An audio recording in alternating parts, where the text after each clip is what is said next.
olunaku lw'eggulo lwejaweza emyezi 6 bukyanga kano Dr. Kizza Besigye ne munywanyi wo Obedi Lutale bakwatibwa ne bateekebwa ku alimanda e Luzira. Olwaleero bakomezeddwawo mu kkooti e Nakawa wakati mu kugoberera okusaba kwabwe okwateekebwayo Besigye ne munne okubeera nga beeyimirirwa, era kkooti ebadde ekubyeko bugule wakati mu kusaakanya.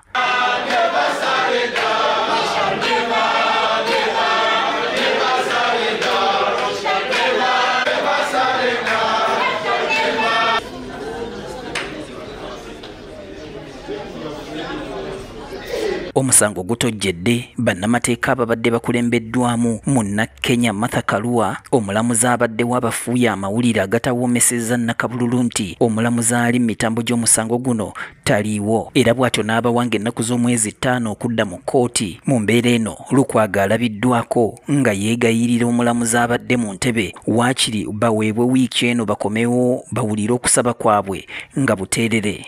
You are in charge of the matter to appreciate the gravity of the issues we are raising because they touch fundamental rights. The first one about enforcement of their rights, their liberties, and also now the new one about the 6 months remand, so, which is a constitutional matter, Your Worship.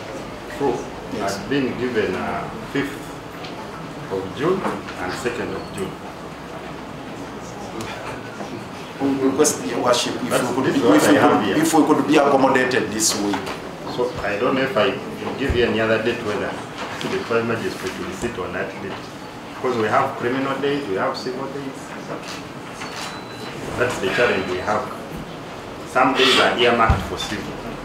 Kino kitunduzza bannamateeka emmeme era bafulumye wabweru wa kkooti nga banyeenya mutwe ng'endiga etenda enkuba. Kyennaku tutuuse wano nga magistrate taliiwo. Nene ensonga ze batuwadde nga tezimatiza nti ali mu meeting ne registrar ku High Court. Olunaku olukulu bwe ruti nga omusango gukomawo nga waliwo ensonga ez'omuzinzi ng'eyo ya mandatory bail nti ono bamaze emyezi 6 ku remand nga tebawozesebwa n'obujulizi tebufuluma, ate magistrate lwabuzeewo. Ekyo tukyewuunyizza nnyo. Lukwago agamba nti waliwo emizannyo egizannyibwa olwo nno Besigye ne Lutale basobola okuddizibwayo mu kkooti y'amagye era nga wano bagulabudde.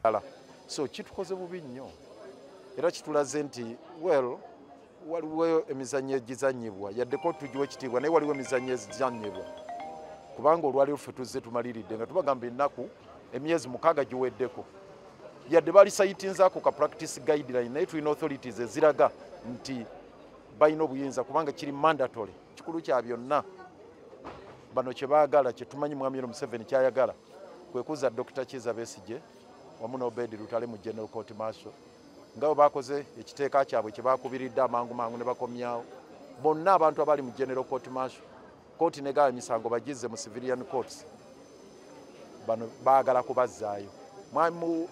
Mwami Muhoozi mutabani wa Museveni yagamba nti singa Byanyima Honorable Winnie Byanyima talekeraawo kusojja Muhoozi ku Luwonzi yali muzaayo ti yalizaayo Dr. Besigye mu General Court Martial kakati ng'omulaba nti ye eryanyi era twewuunya oluvannyuma lw'emyezi 6 lwoleeta amendment ku charge sheet.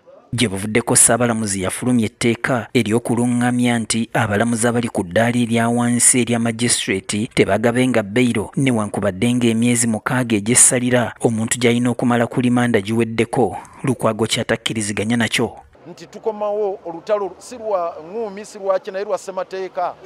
Ffe ekyokulwanyisa kyaffe ssemateeka ennyingo eya 23 egamba nti Dr. Besigye alina okuteebwa. Tojja kuleeta ka practice guideline nti Chief Justice ayina kateeka ke yafulumya akagamba nti toyina buyinza nga ssemateeka agambye oyo mutee ate olusayitinga otya akateeka akakoleddwa Chief Justice. Olutalo tukomawo wano ku lutalo era twagala okumutegeeza trial magistrate tukomawo 29 ku lutalo kubanga ssemateeka amaze okutta Dr. Besigye kamaze emyezi 6 ku remand nga tebannamuleetako bujulizi. That is it. Puliida wa Besigye okuva e Kenya Martha Karua agambye nti okusinziira ku ssemateeka abantu be balina okubeera wabweru olw'ensonga nti emyezi 6 giweddeko. Dr.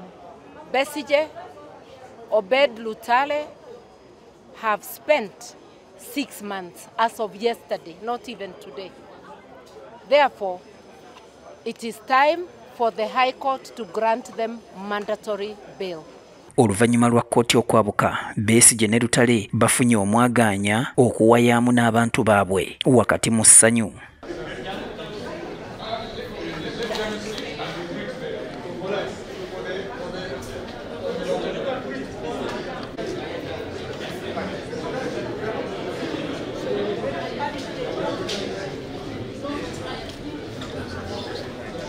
Okusinziira ku ssemateeka w'eggwanga, omusibe yenna ne bw'abeera ku misango egya nnaggomola kasita aweza emyezi 6 ng'ali ku alimanda ng'obujulizi obumuluma tebunnaba kuleetebwa okubeera ng'omusango gutandika okuwulirwa, alina okweyimirirwa ku kakalu ka kkooti ak'obuwaze. Kale nga ne bano kye balindiridde. Haddison Sempija yakusakidde emboozi eno ku Promise TV alipoota leero.